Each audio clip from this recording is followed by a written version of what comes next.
Meaning of malarkey. Malarkey. Malarkey. Noun. Definitions. 1.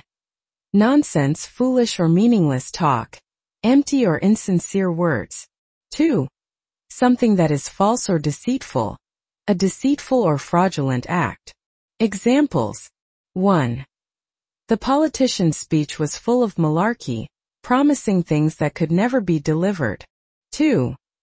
The company's financial reports were full of malarkey, hiding the true extent of their debt.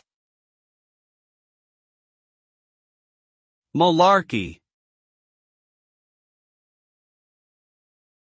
Malarkey.